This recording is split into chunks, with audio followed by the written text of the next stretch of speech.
And is this that good? Let's see the presentation. Okay. Holy sweet potato, my friends, that is looking incredible. Look at all the meat. Okay, my friends, I have two questions. The first is, did you ever try one of those? And if so, is really that good? The second is, should I try? I have to figure out where I find that meat, to be honest. Cook this here in Portugal. If so, leave me a like, my friends, because if you leave a like, I will do it. Tasting American Reuben sandwich for the first time. My friends, I'm super excited for this one. A lot of you guys talk about this sandwich, but I also have to be honest, I'm not sure what is going on here. I guess I'll find out more in a second.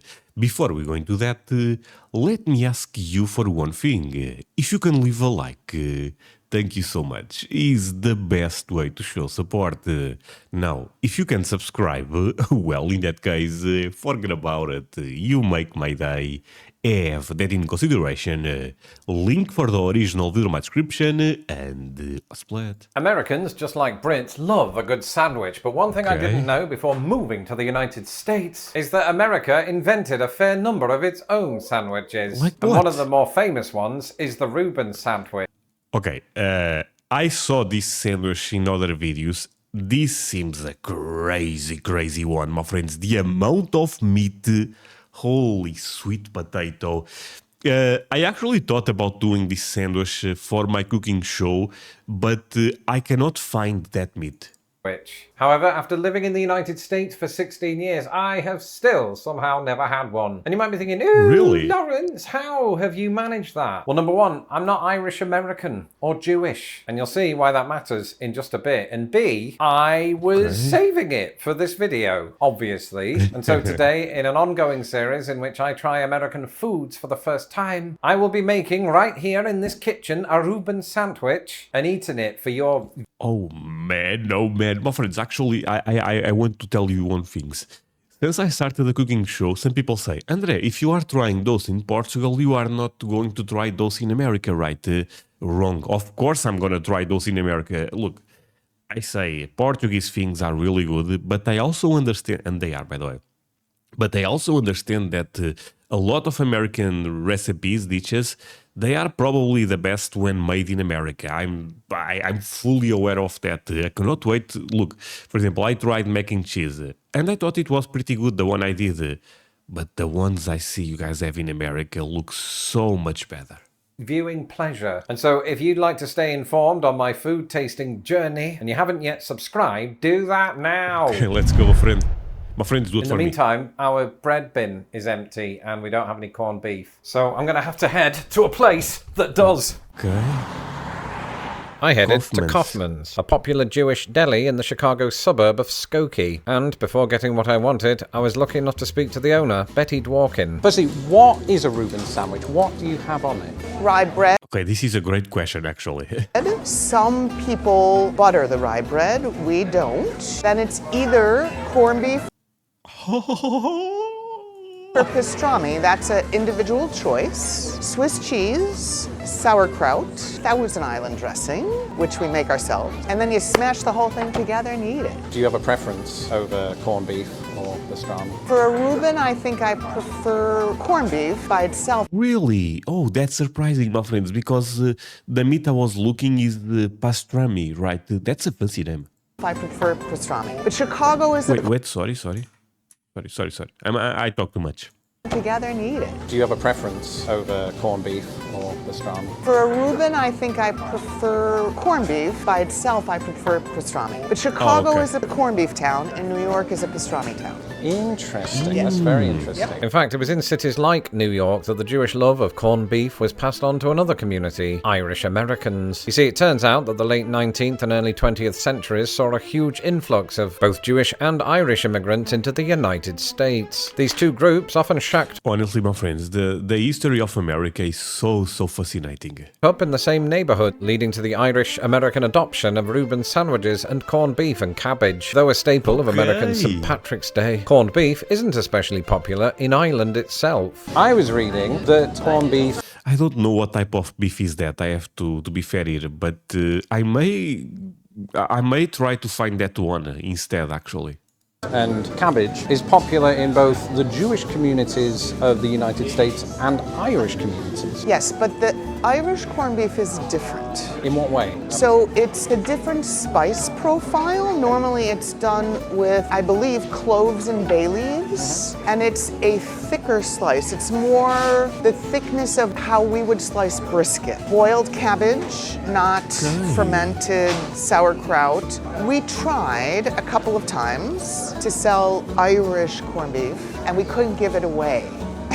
What about at St. Really? Patrick's Day? Did you? Even then, we had people who called us and said, we'd like corned beef and cabbage meals. And I said, hang on a second, this is Jewish corned beef. What you're talking about is Irish corned beef. It's a very different product. My friends, here I'm going with what the lady's saying. I have no idea. Maybe there is some Irish watching right now saying, that's not true, Irish is much better. I have no idea. But this lady seems very knowledgeable, you know. And the American product, known as the Reuben sandwich, is most certainly a Jewish creation, even if its exact origins are unclear. One story By the way, that bread looks like a cake.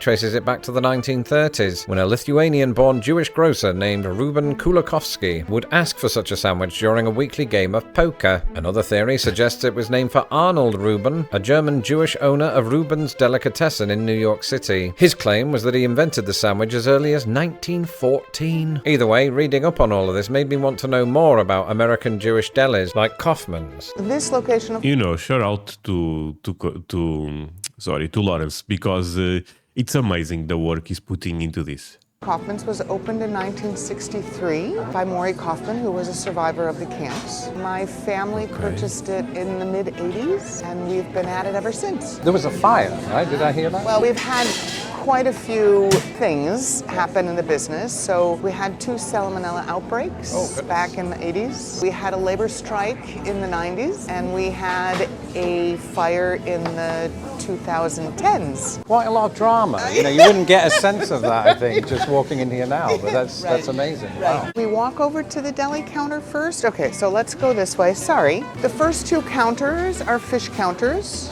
So a lot of what you see here are things that we smoke in-house or we make in-house. If you don't want your Reuben on rye bread, you can get it in strudel form. I saw that on the menu, yeah, I was going to ask about that. So it's a puff pastry dough with corned beef rolled in with the kraut and Swiss. And then deli meats and cheeses down below, and chopped liver, because what would a Jewish deli be without chopped liver, beef liver, and chicken liver? And then we have the Liver. I don't know about this, my friends. bakery counter. So all the way down the bakery counter, everything that you see here, with the exception of the challah, which comes from New York by way of Israel, is all made in-house. So this is basically the oven room. These are revolving ovens, these 2. This is a deck oven, which is where we bake the rye bread, warming the corned beef.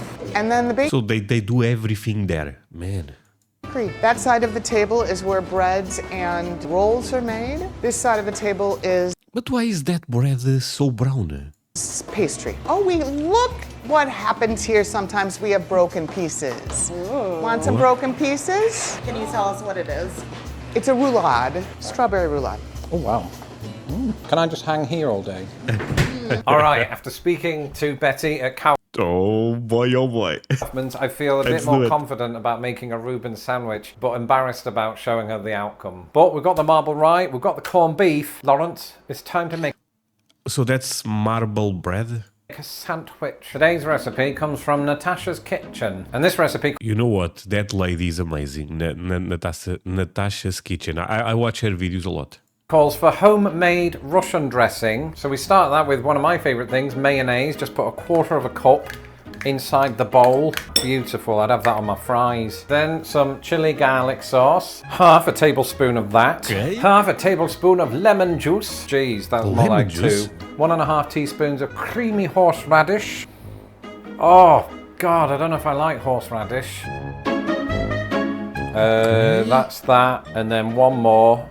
Oh gosh! Horseradish all over my finger. I can't get through to the sink because fine, all my of the friend. cameras are in the way. Give me a sec.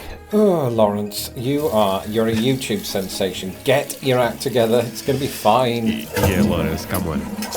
All right, that's taken care of, and now I actually don't remember how much horseradish I'd put in. Let's just guess. I think I'd only done the one. It's hard to tell, because you've got mayonnaise in there and this, so I don't know how much I've put in. I don't want to overdo it. Good God.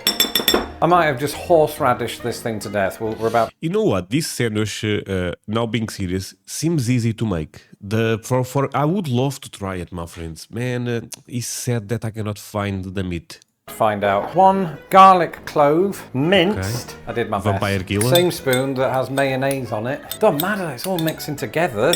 That's the joy of this. You can combine things that you never dreamed possible. Worcestershire sauce, we're very familiar with that. Liam herring, sister of sauce, yes. Half a teaspoon, pull that on that. Half a tablespoon of onions. Slightly more than half a tablespoon, but that's all right. We like onions, don't we, Lawrence? I love onions. Do. Great, and then next is paprika. 1/8 of a teaspoon. Are you joking? How do you measure that? I don't... Paprika, only take up 1/8 of this. That's going in.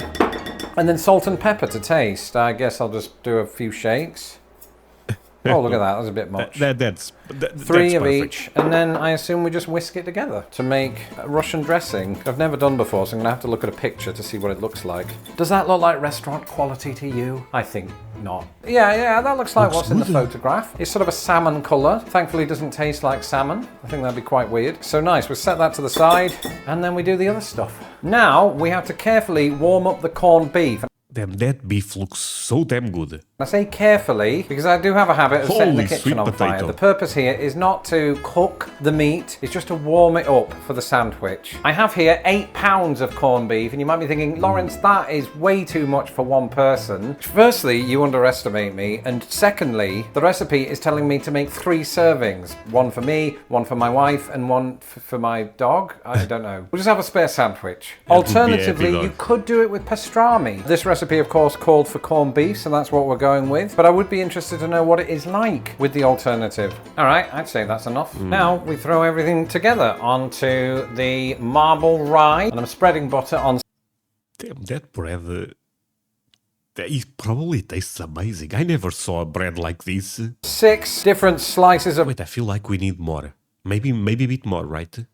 bread to make 3 sandwiches. All right, it's about perfect given the size of the bread. And I just read it back to front. Apparently the dressing was supposed to go on before the meat. I'm not sure what kind of a difference that's really going to make, but I'm sure... Oh, okay, that is looking good, my friends. Somebody at home will tell me that it's absolutely crucial that you get it in the right order, Lawrence, and that you are an absolute imbecile. If that is the case, live with it. I cannot get the sauerkraut lid off. We're having a big problem here. Come on! Yeah, this is why we need wipes. I'm glad you can't see my face. No, it won't budge. We're not having sauerkraut. Sorry, everyone. Why do we think a tea towel's going to do it? My friend, just so the trick here is try to see if there is vacuum. Is that a word in English? Basically, put a knife and makes a pop, Pook, and then you can open that. It's easy. Oh, yes! Before we actually add that, we have to put on the Swiss cheese, which is going to melt into the sandwich when we...